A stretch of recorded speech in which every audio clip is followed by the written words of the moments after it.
एक इंसान और एक वोट और आर्थिक लोकतंत्र। इसलिए उन्होंने उस संबंध में पूरे लचीलापन रखा है। उन्होंने कहा, उनका कहना था कि समय और वातावरण जब बदलेगा अपने आप ये सब चीज इसमें समावेश हो जाएगा। तो उन्होंने ये भी कहा है कि जो भी सरकार बनाएंगे वो सरकार हरदम अपने जिम्मेदारियों को बोलना नहीं चाहिए।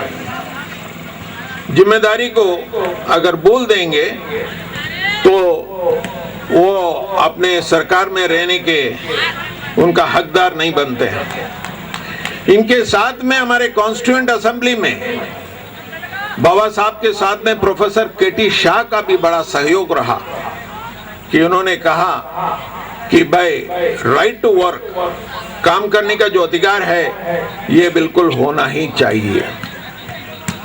ये जो काम करने का जो अधिकार है, अमेरिका के जो प्रेसिडेंट थे रूजवेल्ट, उन्होंने सेकंड बिल ऑफ राइट्स में इसको इंट्रोड्यूस किया था और उसी को लेकर इन्होंने कहा कि भाई ये राइट टू वर्क जो है ये हमारे मूलभूत अधिकार में होना चाहिए।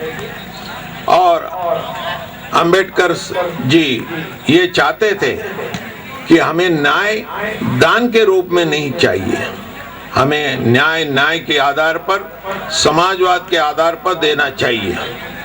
स्वतंत्र, उन्होंने ये भी कहा है कि स्वतंत्र के बिना समानता नहीं हो सकती है, समानता के बिना स्वतंत्र नहीं हो सकता है, और समानता और स्वतंत्र के बिना बंधुत्व बिल्कुल नहीं हो सकता है। तो हमारे राज्य निदेशक तत्वों में अपन देखते हैं आर्टिकल 36 से लेकर 51 तक पूरे एकदम प्रयास सामाजिक क्रांति के बारे में है और सामाजिक और आर्थिक न्याय उसमें समावेश है, सामाजिक सुरक्षा संबंधित सब चीज उसमें समावेश है, समाज कल्याण संबंधित, अंतर्राष्ट्रीय शांति और सुरक्षा संबंधित सब चीज उसमें बिल्कुल समावेश है। इस प्रकार से हम ये कह सकते हैं कि हमारे भारतीय संविधान के अंदर में समाजवाद जो है तत्व, ये सभी प्रावधान अगर लेंगे तो फूट फूट कर सब समाजवादी के तत्व भरे हैं, समावेश है। अभी दूसरा हमारा सवाल ये उठता है कि शासक जो होता है कि शासक की जिम्मेदारी क्या होता है, शासक किस प्रकार से अपने जिम्मेदारी को निभाना चाहिए। तो हमने ये देखा है कि आपके निमंत्रण में भगवान बुद्ध का एक अंग्रेजी में एक बहुत अच्छा वाणी लिखी हुई है, उसको मैं हिंदी में अनुवाद अगर करूंगा तो ऐसा कर सकते हैं कि ये भगवान बुद्ध का ये मानना है कि अगर नेता सब सच्चा और अच्छा होना चाहिए, जब शासक सच्चे और अच्छे होंगे, मंत्री भी सच्चे और अच्छे होंगे, सब मंत्री सच्चे और अच्छे होंगे तो अधिकारी वर्ग भी सच्चे और अच्छे होंगे और जनता भी सच्चे और अच्छे होंगे। तो अधिकारी वर्ग आज हमारी जनता को काफी तकलीफ देता है, इसलिए हमारे न्यायपालिका का जो योगदान है, न्यायपालिका का जो कंट्रीब्यूशन है वो आगे बिल्कुल जटिल हो जाता है कि जनता के हित में हमारे अधिकारीगण शासक काम करना चाहिए। जैसे हमारे प्रेसिडेंट होता है हमारे संविधान के अंदर में, जब प्रेसिडेंट ऑफ इंडिया अपने ऑफिस संभालता है तो उसे शपथ लेना पड़ता है। वो क्या शपथ लेते हैं कि मैं ईश्वर की शपथ लेता हूं सत्यनिष्ठा और प्रतिज्ञा करता हूं कि मैं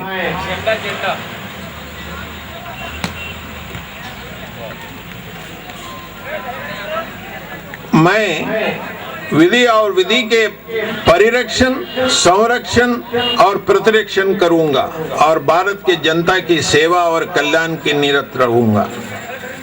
ये कहते हैं प्रेसिडेंट जब हमारे देश का जब शपथ लेता है, इस प्रकार से उसको शपथ लेना पड़ता है कि भारतीय संविधान को रक्षा करूंगा, संरक्षण करूंगा, परिरक्षण करूंगा। मगर होता क्या है, हमारे जो प्रेसिडेंट है हमारे कॉन्स्टिट्यूशन के अंदर में नामदारी है और मंत्री, काउंसिल ऑफ मिनिस्टर्स जो होते हैं ये बहुत पावरफुल होते हैं और president always acts on the aid and advice of the council of ministers. अगर काउंसिल ऑफ मिनिस्टर अगर अवैधानिक कुछ भी अगर हम रिकमेंड करें, सिफारिश करें, तो प्रेसिडेंट ऑफ इंडिया क्या कर सकता है? वो क्या बोलेगा? मैंने शपथ लिया कि मैं संविधान का रक्षा करूंगा। हमारे प्रावधान ऐसा है कि एक बार सिफारिश को वापस कर सकता है, अगर दोबारा फिर वही बिना त्रुटि, बिना उसका संशोधन किए हुए उनके सामने आता है कि प्रेसिडेंट के पास में कोई पावर नहीं है मंजूरी देने के बिना। तो ये हमें समझ में नहीं आता कि एक और आप शपथ लेते हैं कि भारतीय संविधान को मैं रक्षा करूंगा और अगर मंत्रिमंडल आपको अगर सिफारिश करते हैं अवैधानिक ढंग से कुछ चीजें, आप क्या कर सकते हैं?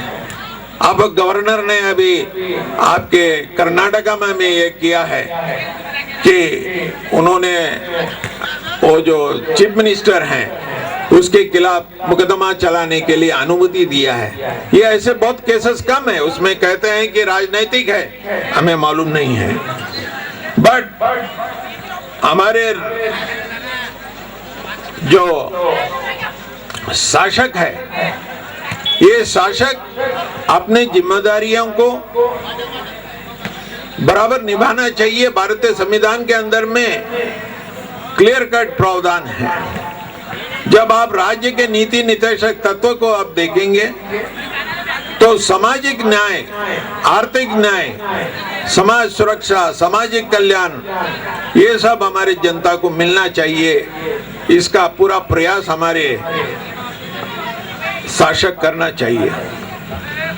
लोक कल्याण के अभिवृद्धि के लिए हमारे शासक व्यवस्था करना चाहिए ताकि प्रत्येक नागरिक के लिए सामाजिक, आर्थिक, राजनीतिक न्याय मिलने हेतु काम मिलना चाहिए। निर्धन व्यक्तियों को आवास के लिए योजना तैयार कर उन्हें उपलब्ध करना चाहिए। समान कार्य के लिए समान वेतन, नियुक्ति की प्रक्रिया समान हो, योग्यता के समान हो, कैडर समान हो और मुख्य तौर से जो शिक्षक है, गवर्नमेंट कॉलेजेस और प्राइवेट कॉलेजेस में आप देख रहे बहुत से अंतर है। ये क्यों होना चाहिए? इसमें कैसे अंतर है? तो शासक को ये देखना चाहिए कि भाई बिल्कुल इसमें भेदभाव नहीं करते हुए सभी को बराबर की न्याय करना चाहिए। समान न्याय और निःशुल्क विधि सहायता भी होना चाहिए, फ्री लीगल एड। हमारा वकील साहब जानते हैं कि आज आपके पास पैसा है, जिसके पास पैसा है वो कोर्ट में जाता है, बड़े बड़े वकील को लगाता है और अपना केस कर लेता है, मुकदमा चला लेता है। मगर जो गरीब है, जो वकील कहां से कर सकेंगे भाई? उनके पास तो पैसा नहीं है, तो वकील उनको बिना पैसे का तो कुछ केस करेगा ही नहीं। कुछ वकील है हमारे वातोरे साहब, हो सकते हैं बिना पैसे के काम कर सकते हैं। बिना पैसे का लोक कल्याण के लिए, लोक न्याय के लिए कौन सा वकील काम करेगा? तो इसलिए राष्ट्र जो शासक है उसको ऐसे स्कीम्स निकालनी चाहिए। लोक अदालत है, लोक अदालत में कईयों मुकदमा आपस में निपटे जाते हैं। लोक अदालत में बहुत से ऐसे मुकदमा जो है हमारे रेगुलर कोर्ट में डिसाइड नहीं होता, उसमें हो सकता है। और इसलिए विधि सेवा प्राधिकरण को और मजबूत करना चाहिए। और हमारे शासक जो ग्राम लेवल के हैं वो है ग्राम पंचायत। तो ग्राम पंचायत का संगठन हमारे संशोधन जो हुआ है 1992 में आर्टिकल 73 के माध्यम से, इस माध्यम से ग्राम पंचायत को हमें मजबूत करना पड़ेगा। जब हमारे लोगों की जो समस्या है ग्राम से जुड़ित है, हमारे कोई दिल्ली से जुड़ित नहीं है आपकी समस्या, आपकी समस्या है लोकलाइज समस्या है। ये समस्या को अगर हमको हल करना है तो हमें पंचायत राज का जो गठन है, उसकी जो फंक्शनिंग है, उसको हमको मजबूत करना चाहिए। और हमारे शासक को ये देखना चाहिए काम, शिक्षा और लोक सहायता पाने का अधिकार उनको मिले, क्योंकि सभी को काम देना चाहिए और सबको शिक्षा देना चाहिए। अभी तो शिक्षा को मूलभूत अधिकार में हमारे भारतीय संविधान को किया है, उस संबंध में उन्होंने कानून भी बनाया है कि प्राइवेट स्कूल्स में 25% एडमिशन जो बच्चे हमारे गरीब है, पिछड़े हैं, उनको देना है, ऐसा प्रावधान किया है। उसको भी अभी सुप्रीम कोर्ट में फिलहाल में चैलेंज किया गया है कि ये 25% देंगे कहां से, क्योंकि हमारा मूलभूत अधिकार होता है 19G 19G के अंदर में अपना धंधा चलाने का। तो हमारा मूलभूत अधिकार मार खाता है। ऐसे जो प्राइवेट स्कूल्स है, इन्होंने सुप्रीम कोर्ट में पिटिशन किया है। तो मेरा ये मानना है कि शासक का जिम्मेदारी है कि केवल कानून के अंदर में 6 साल से 14 साल तक आप शिक्षा प्राप्त कर सकते हैं, ये बोलने से नहीं होगा। उनके लिए अच्छे अच्छे बस्ती गृह बनाकर देना चाहिए। वो कहाँ रहेंगे? फिलहाल में मैं ये अभी आपके लाखनदूर से कुछ विद्यार्थी 20-25 विद्यार्थी नागपुर में रह रहे हैं। नागपुर में एक छोटे से जगह में उन्होंने मुझे बुलाया उनके बस्ती गृह में, सारनाथ बस्ती गृह के नाम से, और वो सभी बच्चे और विद्यार्थी हमारे प्रोफेसर कानेकर साहब के प्रेरणा लेकर उधर गए हैं। मैं वहां विजिट किया 2 रोज के पहले। मैंने देखा कि 20-25 स्टूडेंट्स लाखनदूर के छोटे छोटे बच्चे से लेकर 15 बाय 10 के कोली में किसी ने दिया कुछ कोली, और उसमें उन्होंने स्वयं एक उसका ढांचा लगाया, ऊपर में एक सीमेंट शीट डाल दिया, साइड में कुछ खड्डे का दीवार बना दिया। ये 20-25 बच्चे वहां पढ़ रहे हैं। देखिए आज इन बच्चों का बस्ती गृह कौन बना कर देगा? ये क्या शासक का जिम्मेदारी नहीं है? केवल आप अपने कानून के पुस्तकों में, भारतीय संविधान के अंदर में ये कह दें कि 6 साल और 14 साल के अंदर में आपको शिक्षा लेने के मूलभूत अधिकार है। कानेकर साहब, आपको बिल्कुल मैं सलाम करता हूं, आपको मैं सलाम करता हूं कि आपने ये बच्चों को, विद्यार्थियों को इतने समस्या के बावजूद भी नागपुर भेजा है। सभी लोग अपने अपने एक सपना लेकर बैठे हुए हैं। इतना कड़ी परिश्रम, उन्हें आवास नहीं, हॉस्टल नहीं। तो इस प्रकार से अगर हमारे जनता, हमारे बच्चों को अगर शासन मदद नहीं करेगा तो शिक्षा का दृष्टिकोण क्या होगा? आज हमारे ये समाज आगे आना है तो शिक्षा लेना बहुत आवश्यक है। शिक्षा के बिना प्रगति बिल्कुल नहीं हो सकता है। गाली देने से कुछ नहीं होगा कानेकर साहब, हमें स्वयं मेहनत करना पड़ेगा और शिक्षा प्राप्त करना पड़ेगा, और शिक्षा के माध्यम से हमारे देश को उज्जवल बनाना पड़ेगा। देखिए फिर आप शिक्षा लेने के बाद में देखिए फर्क बदलता है, समाज आपके प्रति इज्जत हो जाता है। इसलिए शासक का बड़ा जिम्मेदारी होता है कि अपनी जनता को शिक्षा देना है। शिक्षा देने के बाद में हम हमारे देख लेंगे, मगर शिक्षा तो दो। तो शासक का जिम्मेदारी बनता है। और हमारे जो मजदूर वर्ग है, जो कामगार है, उनको निर्वाह मजदूरी आदि की व्यवस्था करने का भी जिम्मेदारी हमारे शासक को है। श्रमिकों की गरिमा और व्यक्तित्व बनाए रखने के लिए उन्हें निर्वाह मजदूरी दिया जाना चाहिए। कानून तो बने हैं, मिलता नहीं है। और उन्हें सामाजिक सुरक्षा प्रदान करना चाहिए। समाज जीवन स्तर पाने के लिए उन्हें न्यूनतम मजदूरी मिलनी चाहिए। बालक लोग 10-10, 12-12 साल के बच्चे लोग श्रमिक बाल मजदूर आज भी काम करते हैं। क्या करता है शासक? नहीं, वो तो बोलता है कि भाई ठेकेदार करता, हम क्या करें। अरे आपकी जिम्मेदारी है, आपने कानून बनाया है। बाल मजदूरी देश में नहीं होना चाहिए। आपकी कड़ी से कड़ी आपका कानून है। मगर आप क्या करते हैं? ठेकेदार को बढ़ाते हैं। ठेकेदार 10 साल, 5 साल, 7 साल ऐसे बच्चों को रोड बनवाना लगाता है। आप देखिए, आपको स्वयं देख सकते हैं। आप भी क्या कर सकते हैं? शासक का जिम्मेदारी है कि इस अवस्था को बंद होना चाहिए। और हमारे जो श्रमिक भाई है, ये हमारे श्रम हमारे कारखानों में देते हैं। कोई कारखाना पूंजी के आधार पर नहीं चल सकता है। पूंजी के साथ साथ श्रम का भी जरूरत होता है। श्रमिक का जो श्रम है और पूंजी है, जो जब दोनों का संगम होता है तो आपका कारखाना चल सकता है। मगर आज क्या होगा? आप तो हमारे लिए होना चाहिए, हमारे कामगारों का भागीदारी भी होना चाहिए। के लिए एक डायरेक्टर तो बनाओ। श्रमिक संघ से उनसे उनका चयन कर कर एक कामगार हमारे डायरेक्टर के साथ क्यों ना बैठे? भागीदारी क्यों नहीं होनी चाहिए? तो उसकी जिम्मेदारी किसका है?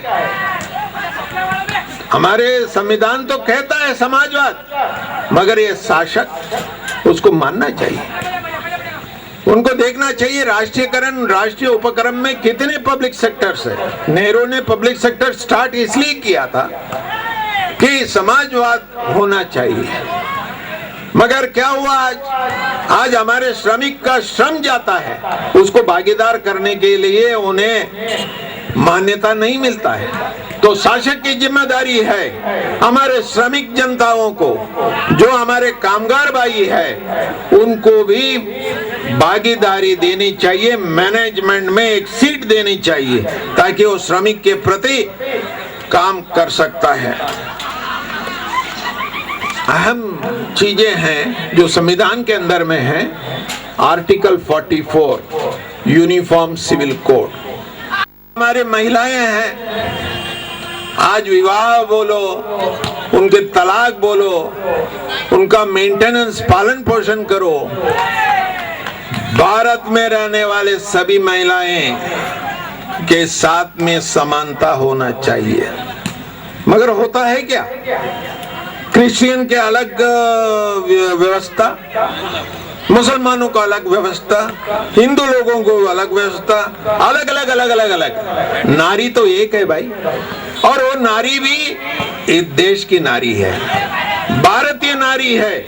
तो उसके लिए आपस में दूसरे धर्म के हैं, उन पे अत्याचार हो सकता है। उसको हम देखते कहां से होगा? अगर देश एक होना है, देश में एक ही प्रथा चलनी चाहिए। धर्म के प्रति तो हमारे संविधान में इतना ये किया है कि आप सोच ही नहीं सकोगे। हमारे संविधान के अंदर में धर्म का छूट इतना दिया है कि कोई भी आप धर्म प्रैक्टिस कर सकते हैं। यहां तक कि राष्ट्र गीत बोलना भी जरूरी नहीं है अगर आपको अपने धर्म के प्रति कुछ उसमें आपत्ति है। केरल में मालूम नहीं अंधेरा हो जाएगा कहने के लिए। केरल के अंदर में एक स्कूल, उस स्कूल में बच्चे लोगों को राष्ट्रगान गाने के लिए केरल के डायरेक्टर ऑफ पब्लिक इंस्ट्रक्शन ने एक सर्कुलर भेजा कि स्कूल में आने वाले सभी बच्चे पहले राष्ट्रगीत गाएंगे, फिर अपने क्लास में जाएंगे। तो उसमें से एक स्कूल में 3 बच्चे थे जो क्रिश्चियन समाज के थे, और क्रिश्चियन समाज में भी एक अलग कैटेगरी होता है, जिहोवा क्लास। अलग अलग धर्म में अलग अलग क्लासेस होते हैं, श्रेणी होती है। तो उन बच्चों ने मना कर दिया, हम राष्ट्रगीत गाएंगे नहीं। कारण कि हमारे समाज के अंदर में, हमारे धर्म के अंदर में, हमारे जो देवता है उसके बिना हम दूसरे कोई देवताओं की पूजनीय पूजा नहीं करेंगे, उसके संबंध में हम गुणगान नहीं करेंगे। कि राष्ट्रगीत जो है ये भारत माता के संबंध में है, हम भारत माता को सम्मान करने के लिए गाना गाते हैं, गीत गाते हैं, उसमें हम शामिल नहीं होंगे। अगर हम शामिल होते हैं तो ये हमारे धर्म के खिलाफ है। We have a conscientious objection in singing national anthem.